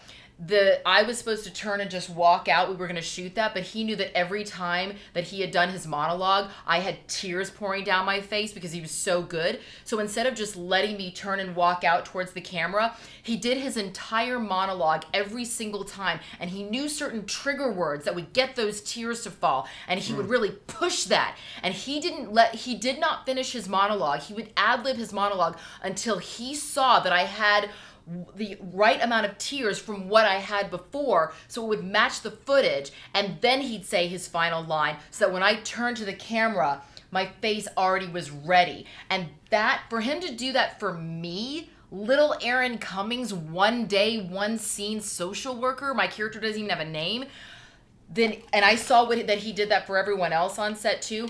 That guy deserves all the success in the world and all the money that he's making. So Will Smith, stand-up guy, big fan of his, not just as an actor, but also as a performer, as a person. And I should say this too. I have seen you in plenty of TV shows. I've seen you in a ton of TV shows. I've seen you on the big screen in the movie theaters. For movies that you didn't bother to tell me you were in, by the way. Sorry. So I've seen you on big. There is something so cool about being at an event like CinemaCon and having Warner Brothers do their big presentation and say, here's the thing we are really gearing up for award season for, and to see the screen filled with you at an event like CinemaCon. Now, I'm not taking away from seeing you in the other movies I've watched in a regular movie theater, but being at this event where these are all the movie theater owners around the world, and up on the screen, the thing that Warner Brothers is here showing off, and who do they put on screen? They put you on screen. And that was just so cool to see. I'm not jealous at all. And it was like really, really awesome thing to see. Like, it was just like, it's because it's a CinemaCon. It's a CinemaCon. It was just so damn... It was awesome. And you met me when I was promoting Bitch Slap. Bitch Slap. Still an awesome film. Go see it. But coming to my panel in fishnets and saying, "Watch our movie Bitch Slap," and red that's when we lipstick became and friends. fishnets at 10 o'clock in the morning. And then you're in the Blacklist and the Flash. And you're on the screen at CinemaCon. So anyway, well, there's thank that. you, John. That means a lot. Thank you. So Ethan Holgate says, "Hi, John and Erin. By any chance, did you see a trailer or any footage from Michael Bay's new action movie Ambulance 2022? I believe that's a Universal film. Jake Gyllenhaal and Izia Gonzalez are in it." Yeah, as we talked about a little bit earlier, saw it. Again, the movie might be great. I hope it's great. I wasn't particularly impressed with it. Erin very much was. So let's see how that one turns out. Ben Rayner says, "Hey, John and Erin. Funny, I just watched the first Halloween yesterday for the first time. Wow, good for you. I really dug it, and also thanks for the shows this week." Oh, it's been awesome. I've really enjoyed doing it. You know, Robert and I started doing these 2 years ago. It was me and Robert, and we decided, hey, let's do a live stream after each of the presentations. And it went over so well that I really wanted to do it again, and you've been great on them, and it's been a lot of fun. And honestly, I probably would have skipped the Universal thing today because I was tired. And I'm like, but then I'm like, no, we got to do the stream afterwards, and I'm glad we did. I'm glad we did. Absolutely. All right. All right, John Lee says, "Did you guys attend the Neon Studios presentation? To me, Neon is like A24 and has released quality movies like Parasite, Pig, etc." Yeah, so here's the thing. I really wanted to go to it. I really did. But they decided to have their presentation at like 8:15 in the morning. And to that, I say, fuck that. No. Hold on. I'm going to give you more credit than that. We did talk about going, and the problem wasn't the fact that it was at 8:15 in the morning. The problem was that it was going to be overlapping Shang-Chi. Yeah. And so we were like, okay, well, we can go to Neon, but if we go to Neon, we're not going to be able to stay for the whole thing, because then we're going to have to miss Shang-Chi. And go into Shang-Chi when every half-decent seat's already taken and stuff like that. And considering the fact that Shang-Chi's doors opened 10 minutes early, and we had great... it really was a timing issue, and not because it was so early in the morning. It was more about the fact that it was going to be one or the other. And sorry, I was like, I gotta go see Shang-Chi. All right, Kick It to the King Productions says, LMFAO, La Variety just sumo wrestled Vulture saying Venom 2 is not delayed. It's like Jeremy John said, Variety, THR, and Deadline are Hollywood's 10 commandments. Venom delayed put fear to rest. Maybe not, because... the reason that report came out is because I can tell you for a fact, there were discussions about pushing Venom back to January of 2022. Those were real. Now, but I was not aware, I did not hear from anybody at the studio whether they pulled the trigger. So when that report came out that said, they're going to move to January 2022, it's like, yeah, I had heard about that. Okay, I guess they're doing it. So I don't know. I still haven't seen any official confirmation one way or the other. So I guess we'll just kind of go on with... we'll just kind of go with the idea that it's going to stay where it is for now until we hear otherwise. Casey Mack says, I was reading some info on that black phone with Ethan Hawke. The premise sounds interesting. It does. Yeah, it does. It sounds great. It totally surprised. I wasn't expecting it. Looks great. It looks scary as hell. And the whole concept of the black phone. This kid who's been kidnapped by a child serial killer. They call him the Snatcher. The Snatcher, that's right. And he's snatching up all these kids. So the kids in this concrete basement can't get out, and all that's in the room is this black phone on the wall that the Snatcher says, that phone hasn't worked since I was a kid, so whatever. And all of a sudden, a little bit later, when the kid's alone down there, the phone rings. And it's the spirits of the Snatcher's old victims. All the kids he's murdered, and they tell him how to escape. Yeah, I love the concept, so it sounds really great. Yeah. Robert Schroth is a Canadian, because he sends us $13.99 in Canadian dollars and no questions. Good Canadian kid. Thank you for that, man. Casey Mack also writes in and says, hey, John, Candyman is actually getting good reviews. I think it's at 88% fresh tomatoes at Rotten Tomatoes. Are you and Erin interested in seeing it? Oh yeah, I've been completely looking forward to this right from the beginning. I mean, I'm not a huge fan of the original Candyman. Not that I don't have any problem with it, don't get me wrong, but I think this looks pretty interesting. Again, the cast is really solid, so yes, I'm interested in this film. Marie Seifring says, I loved Erin's reaction after Shang-Chi. Thanks to both of you for all the updates. Great job. Thanks, Marie. Yeah, your reaction was fantastic. I was so happy to see how happy you were. Daryl Best Wadley says, what happened with the Neon presentation? Didn't go. I mean, like I said, there were two problems. It was hella early. Honestly, people have traveled to Vegas, and I don't know, they just scheduled it for too early in the morning. I don't know why they did that. Plus, it was bumping right up against Shang-Chi. So, I mean, it was two strikes. So, yeah, we didn't attend it. It's too bad. William Grass says, is this the best CinemaCon you've been to? No. I think there have been a lot of great CinemaCons. I mean, like, one of the things is this year, very few of the stars actually came. Like tons of stars sent in video greetings, but because of COVID and the pandemic and all this kind of stuff, a lot of them, the studios decided not to bring them here. It has been a great CinemaCon, don't get me wrong, but I wouldn't say this is a top three. Next year, they're all saying, like, next year's going to be, all the studios are going to pull out all the stops next year. And this has been great, but no, I wouldn't say it's in the top three. I'm going to strap my baby on my back, and I'm going to come to Vegas. Ismael Montoya says, John, did you take a stash of Zevia?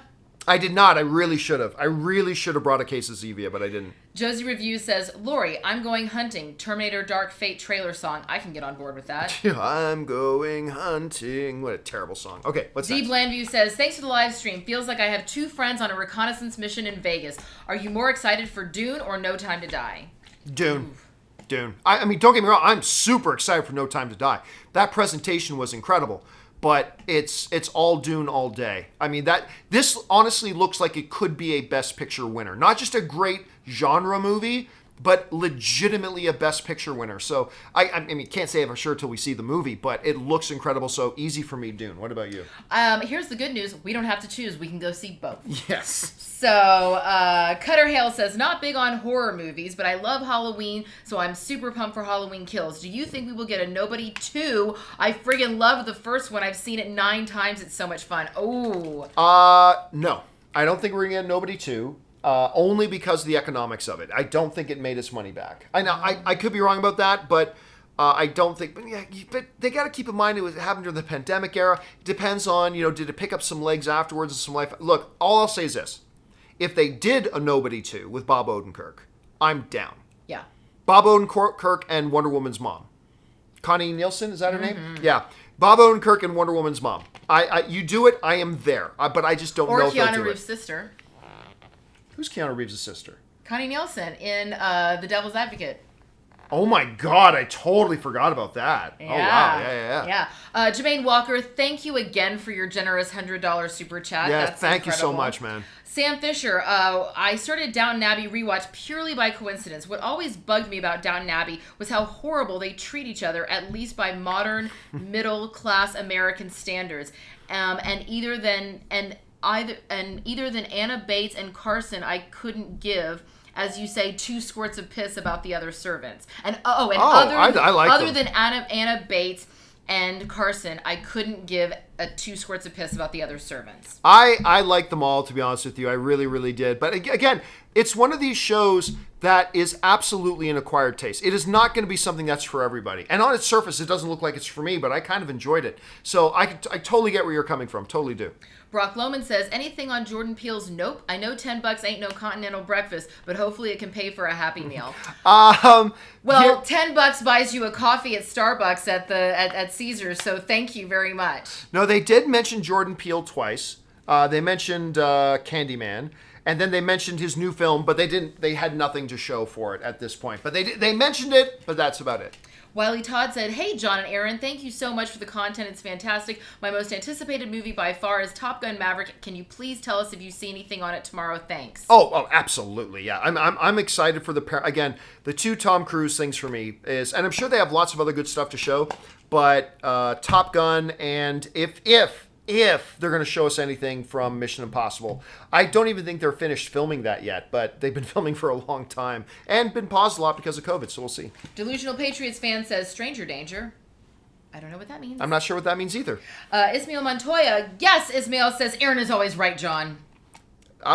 Well, that's what she tells me. Now you know. Sam Fisher. Oh, this was the third part of Sam Fisher's about Downton Abbey, but I'm really excited for this movie sequel. I actually watched the first movie before the series because my mom wanted to go, and then I went back to the show. There you go. Yeah. So I've had people who've done that too. I've heard from people that have watched the movie, having never seen the show, and then gone back. You know what I did that for? Serenity / Firefly.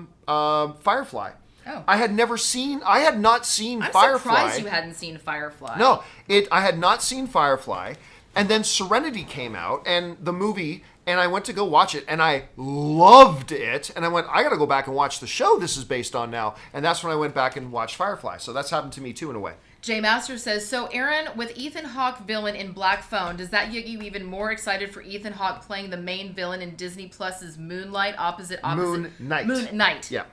Opposite Oscar Isaac as Moon Knight? I'm not familiar with Moon Knight. Yeah, Moon Knight, well, he's not a very well-known one. It's Robert Meyer Burnett, for as long as I've known him, for like 5-6 years now. I've always known his favorite comic book character is Moon Knight.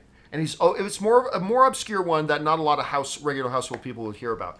But he's always wanted one, and then a Moon Knight movie. And then when they announced at D23 a couple of years ago that they were going to do a Moon Knight Disney Plus series, he just about lost his shit. And then later came word that Oscar Isaac was going to be playing the leading role. And then later came word that Handsome Hawk was going to play the antagonist.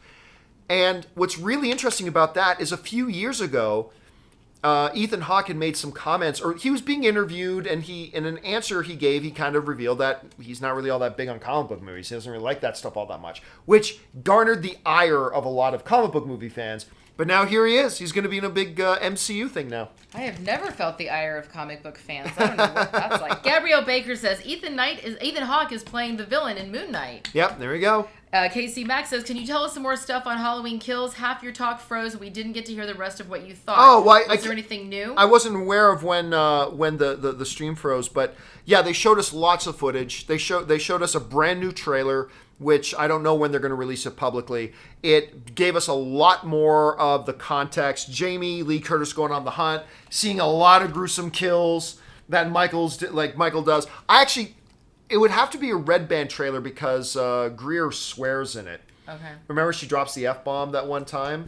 Fucking something. I can't remember exactly what it was she said, but I remember like, oh, yeah. I remember it was a really good line. I forget what that was. And then Jamie Lee Curtis says, I want to take his mask off and watch the life drain from his eyes. And then I was like, line. I don't, leave the mask on. Nobody wants to see that. And then she's like pulling at his mask. I'm like, nope, leave it on.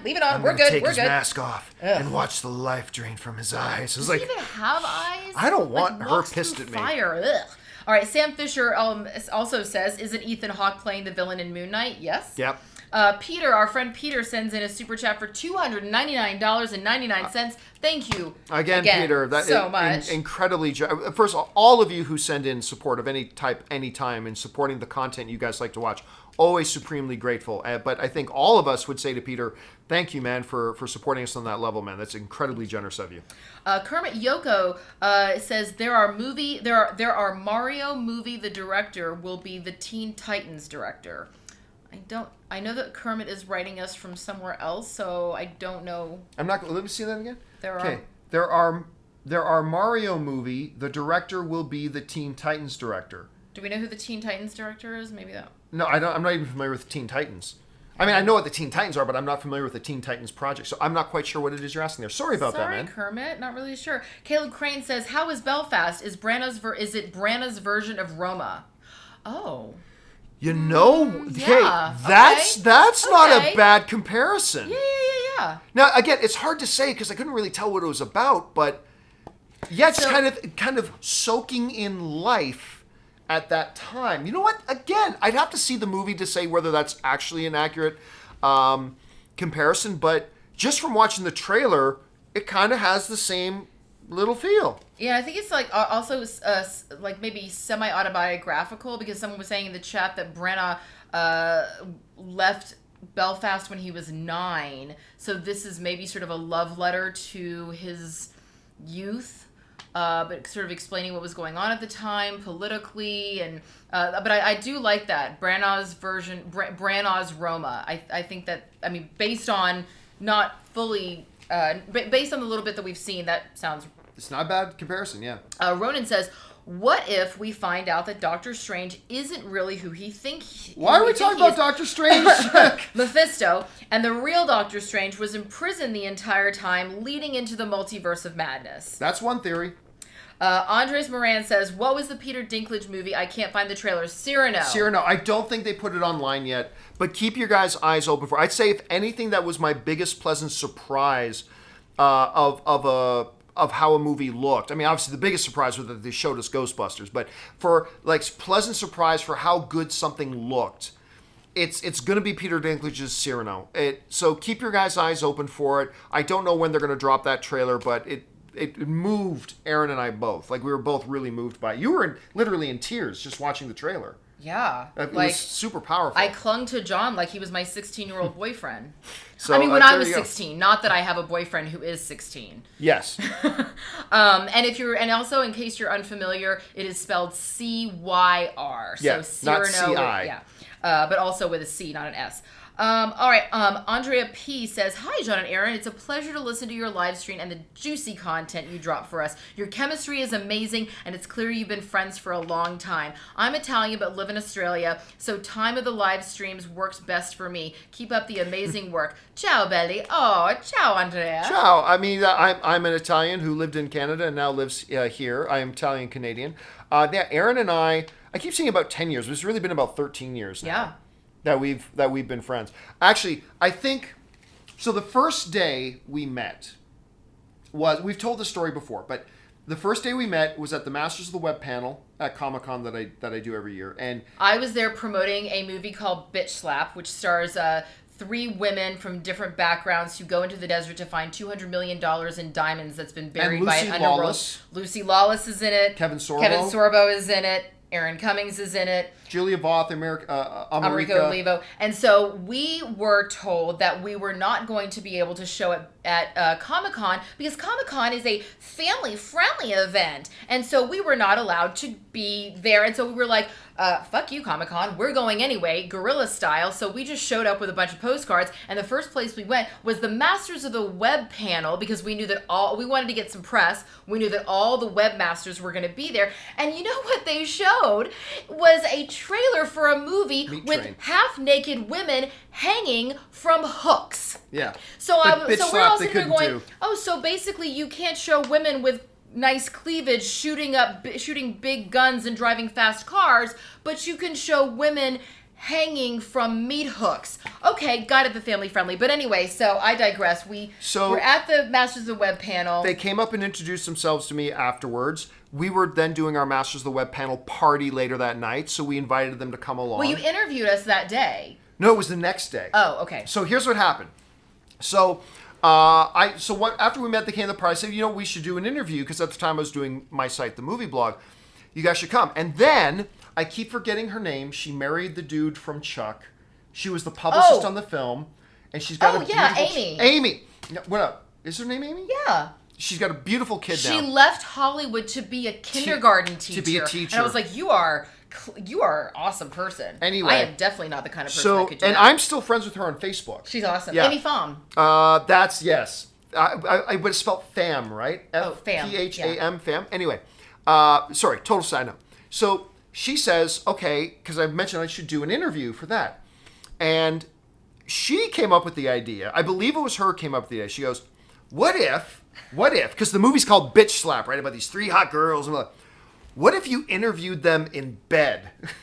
And I'm like, okay. John's like, can I do that? And then, like, can I do that? Before he even asks the question, me, Julia, and America all hop in the bed. And we're like, come on, John, get in the bed. Yeah. So I show up to their hotel, to the hotel suite they've got, and literally it's like, no, just hop in. I'm like, all right. So hop in bed, and the guy holds the camera over me, if I remember it right, and then they pull the camera back, and we just did the whole interview from laying in bed. That was the second day that we knew each other. Yeah. Mm-hmm. And then we just... And then John directed the anniversary, and he cast me in one of the roles in his film. Well, okay. I cast you is generous. What really happened was I had written this one role, and I really kind of had, because, I don't know if you can tell, Erin's got a larger-than-life personality. And I kind of had that in the back of my mind as I was writing this one character. And we did the casting process. Fucking hate the casting process. I literally had 24 actresses come through. So I finally called Erin, and I said, look, I've got this character that honestly, you were in the back of my mind as I was writing it anyway. Can I please send you the script? Can you take a look at it? And is there any way I could possibly entice you in actually playing it? So I sent it to her. She calls me back. She goes, you know what? I'm 3/4 the way through a bottle of wine tonight, and I'm looking at this, and I'm thinking, yeah, I can do it. So you didn't come to me in audition trying to get a spot in my movie. You did me the favor of being in my movie. Like you and Julia both did, actually. You're a director. I'm an actor. You wrote a part in your movie, and I played it. You cast me. You did me the favor. You were doing me a solid. I had a wonderful experience, and it was great fun. And then now, my husband, Tom, John's wife, Anne, the 4 of us are great friends. Tom and I drive out every once in a while. Like we haven't made the effort. We have 18 animals. We don't necessarily get away from home very often. But we've driven out. We've had game nights. We've gone to movies together. Yep. In fact, Anne is currently watching She's dog sitting. My daughter, Joey Bishop. I'm texting Anne every day, like, can I get some pictures of Joey Bishop? And, it's funny because we were actually talking about this today. There's been a couple people that have been like, isn't it inappropriate that John and Erin are in Vegas together? Well, we have separate rooms, but more importantly, like, what's wrong with your relationships and your friendships that you can't go on a work trip? I mean, like, we've had a great time, and, you know, in addition to being able to have a renewed passion for going back to the theaters, it's been so nice, you know, to be able to spend some time with an old friend of mine, and Ann and I were texting, and we're like, okay, we need to do a couples trip out to Vegas, because Tom and John like to play poker, Ann and I like to eat and go to shows, and so we're now, this trip has spawned a couples trip to Vegas that we're going to be doing sometime. I mean, obviously, though, I mean, I can see where some people are coming from, because Tom would clearly be very intimidated by me. I mean, I'm sure there's something very intimidating about me. I'm sure he feels very insecure. If you guys don't know, like, Tom is like the coolest guy. Anyway. We've still got a shit ton of questions to get through. Let's. Sorry, I got us off on this wild tangent, so sorry about that. Mason Harris sends in a super chat. Thank you so much, Mason. That was very generous of you. Victor Garrity says, "Dear Evan Hansen is amazing. Check out the American Foundation for Suicide Prevention. They do a lot of good work. They recently worked with Congress to change the suicide hotline to a 3-digit number. That is really important. And if you have anybody in your life that you're concerned about, please make sure that they're aware of that American Foundation for Suicide Prevention." What is the 3-digit number? I don't know the 3-digit number, but if you go to the American Foundation for Suicide Prevention, I'm sure that it'll be right there on your Google search. And definitely, you know what? If you haven't talked to a friend in a while, just call somebody. The first person that pops in your head, send them a text. Just say, hey, just thinking about you. How you doing? And by the way, as much as we disagree about whether the age appropriate is a star, we both are very much looking forward to this movie, because I've been on board since the first trailer. I think it's going to be great. All right, Peter Cunningham sends in a poop emoji. My favorite of all of them. Thank you. Underdog Danny says, hey, love you guys so much. Thank you so much. Thank you, man. Flash says, just wanted to support the channel and sends in money from New Zealand. Thank you. Thank you, dude. Kia ora. Low Key Auto Sale sends in $1.99 and says, this is for Erin, the money, not the question. So I want my $1.99. You got it. The Dano channel says, Erin, love your shirt. RBG, Vegas YouTuber here. Let's all grab a drink. I love that shirt. That's RBG forever. Yeah, I love that shirt. And Dano, let us know where you are, and that might be possible. We're at Caesars. The Blue Jay says, The Bad Guys is a film I'm really intrigued to watch since this is by DreamWorks, although their recent films have not been very good to me. Again, I think what they showed us was very, very intriguing. I don't know if it's going to turn out to be any good or not, but I believe it's earned a shot. It's earned a shot. That's what I would say. Okay. Raymond 2000 says, I saw Dear Evan Hansen on Broadway. I am so jealous. OMG, great show. I love the music and the story. Best show, in my opinion, next to Hamilton and The Lion King. 2 powerhouse Broadway shows. I know you've seen Hamilton. Have you ever seen The Lion King on Broadway? I did. I saw it when it toured, when it played in Toronto. I saw it there. But still my number one all-time stage show ever. Hamilton comes close, but it's still Les Mis. Les Mis is, will you join in our crusade? Will you be strong and stand with me somewhere beyond the barricade? Is there a world we long to see? When the Russell beating Crowe, of your watch out. heart echoes the beating of the drum. Anyway, I love Les Mis. You got some good pipes, John. Do you know I used to play in a band? Like, I came this close to going full-time in music. Really? Yeah. And then I came very close to actually going full-time into music. And then I was around 19, and I was approaching that part where I was like, I got to decide if I'm seriously going to pursue this or not. And I just had to have an honest conversation with myself that I was just not good enough for that. Mm-hmm. And that's cool. That's great. Very, very few people on the planet are good enough for that. I was not good enough for that. But that's how I was with dance. I was a dancer all growing up, and then at a certain point, Were you a cheerleader? I'm kidding. I know you're very sensitive about that. I'm just kidding. I'm joking. What was it called again? The Rangerettes?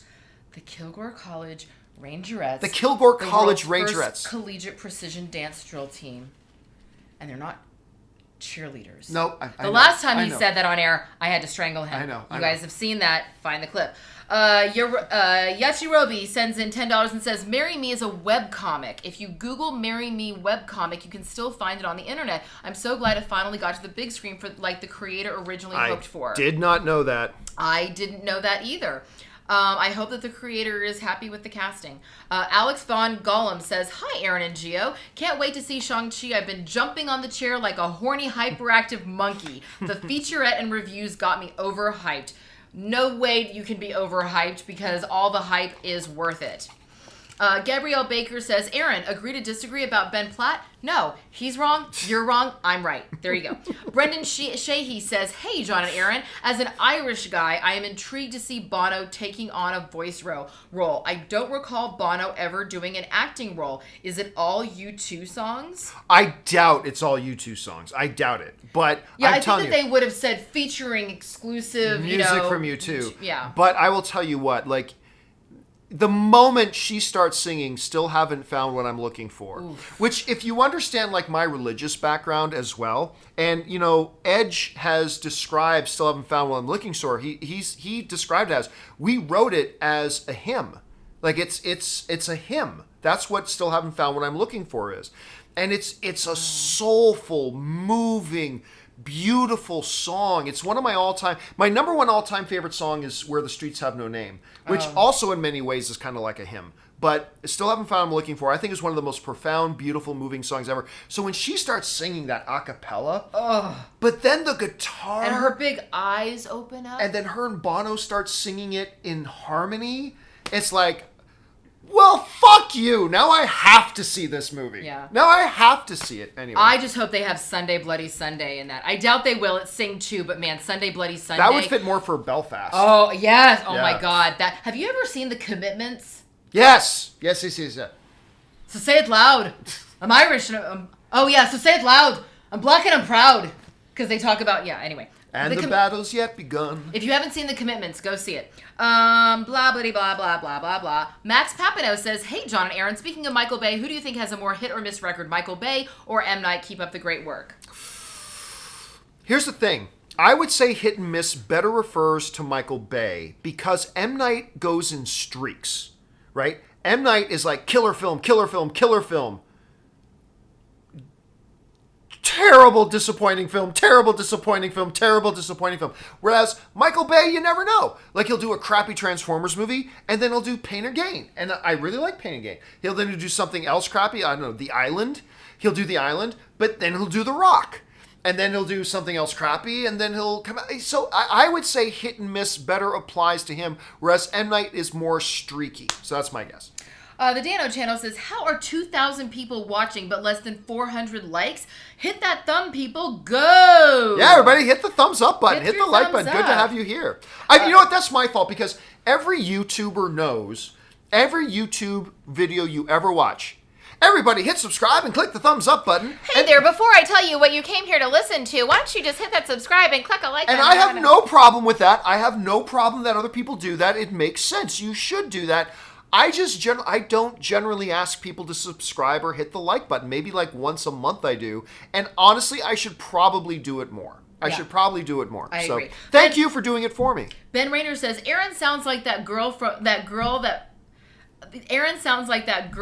Friends episode who dates Joey and hits him. Also, oh my God, that girl! She doesn't sound like that at all. No, you're talking about Janice. That's the girl that dates Chandler. That's right. Yes, Chandler, yes. Chandler. Yes. She's talking about. I think that was good. Thank you. That was a very good Janice. Chandler being. No, she's talking. Ben is saying that I sound like an abusive woman. I will say this. I do punch John when we watch the movies, but no, I do not hit my husband even in jest. Tom, I used to do things like that, and he's like, no. He goes, if it's not okay for me to hit you, it's not okay for you to hit me. And you know what? He's absolutely right. And I'm glad that because that was something that I got from my mom, that she got from her mom. And you know what? So you hit me instead. Yes.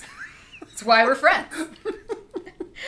If you can't hit your own husband, hit someone else. Find somebody else you can hit. Iconic Reaction says, hey, John and Erin. Okay, merch idea. A shirt with you and Schnepp on a throne that says King of the Filthy and King of the Sweaties. I'd buy it. Also, glad Erin loves her experience so far. I'm going to go next year. Yeah, it was just recently, not terribly long ago, the anniversary of the passing of Schnepp.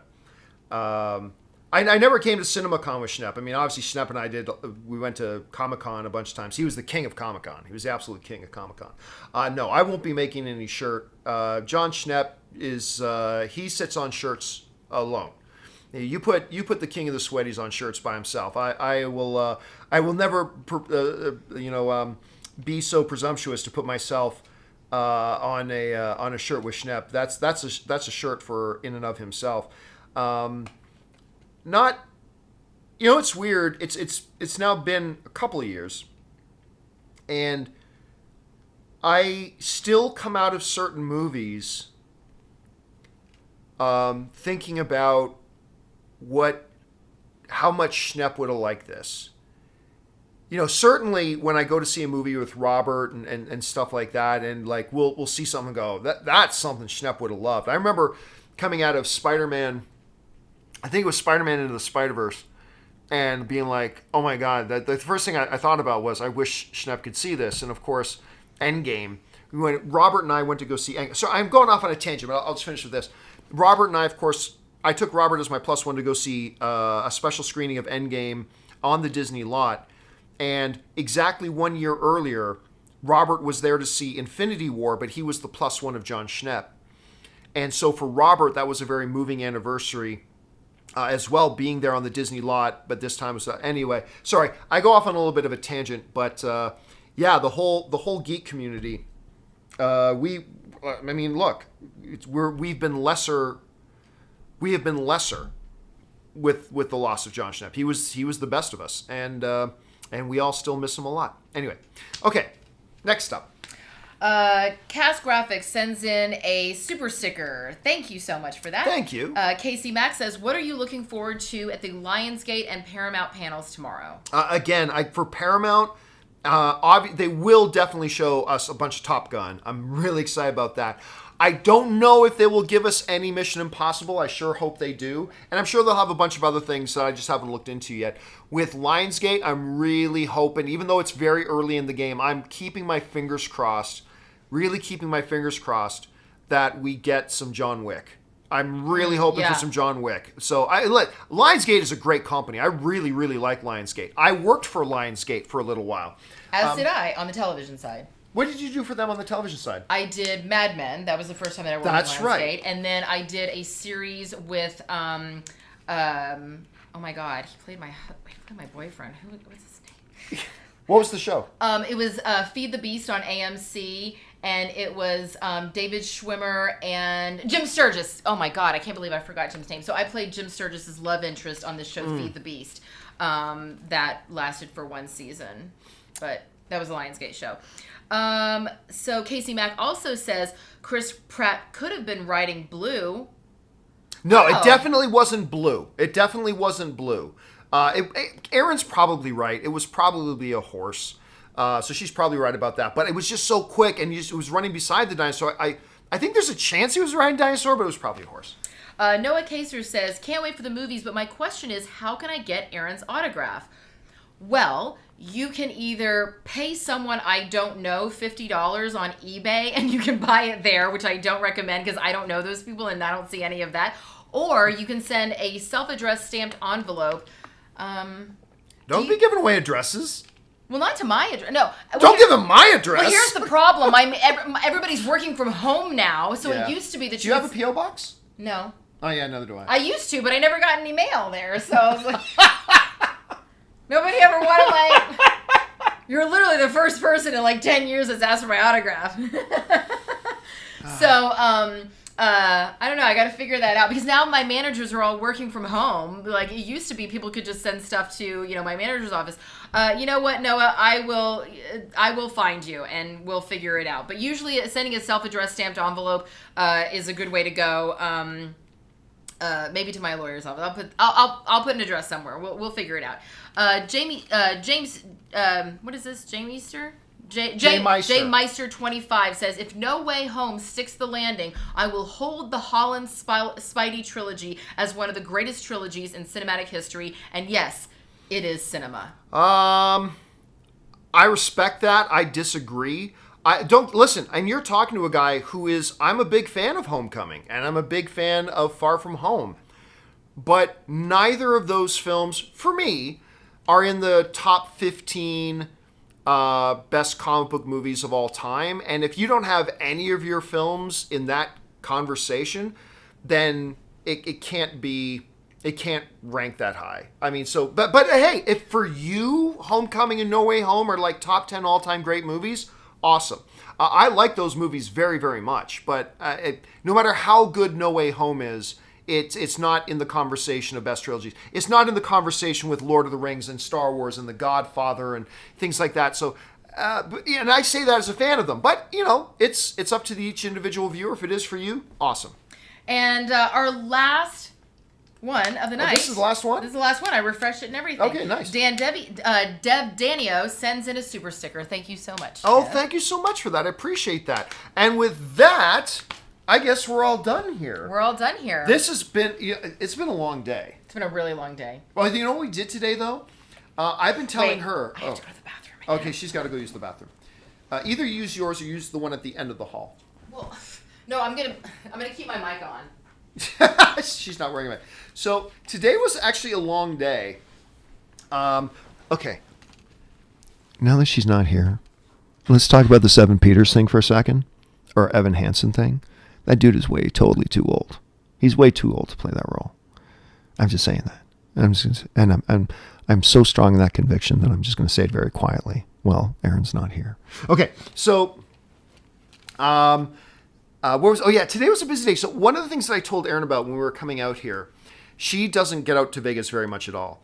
So we were talking about places to eat, and I mentioned, I always mention kind of like my favorite restaurant in Las Vegas is this place called Gordon Ramsay's Steak, which is in the Paris Hotel, my favorite restaurant in Vegas.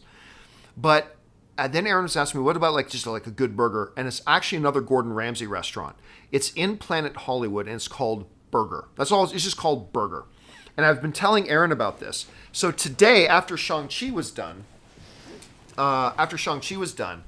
we decided, hey, let's hop in a cab. I know Planet Hollywood's not that far from Caesar's Palace, but it was bloody hot out. So we hopped in a cab, went to Planet Hollywood, went into Burger, and did the burger live up to the hype? I had already eaten lunch. While John was editing my reaction video, I went down to the to the free lunch that was offered for everybody here at CinemaCon, and so I wasn't hungry, but I said I'm just gonna have just a taste of yours.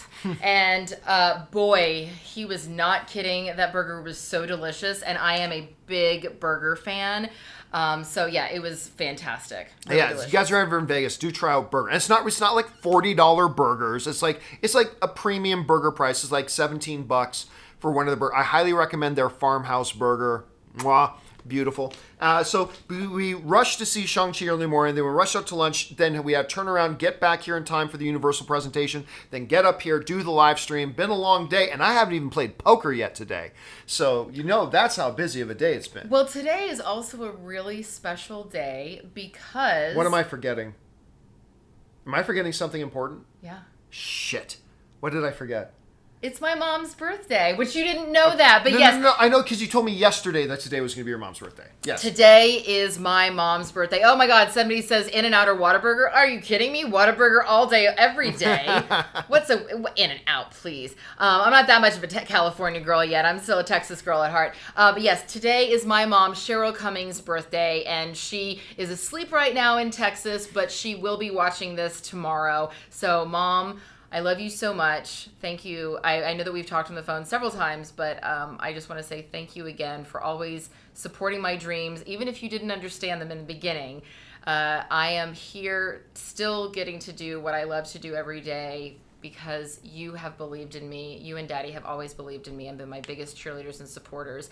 And by the way, guys, if you ever want to say mean things about me, my mom does read the chat. So just before you say something super mean, like I can handle it, but just think, would I want my mom to read this about me? So I'm not going to say it about Erin. My mom reads the chat. Let me ask you a question. What was the moment that, because you just mentioned your mom, because I'll tell you mine.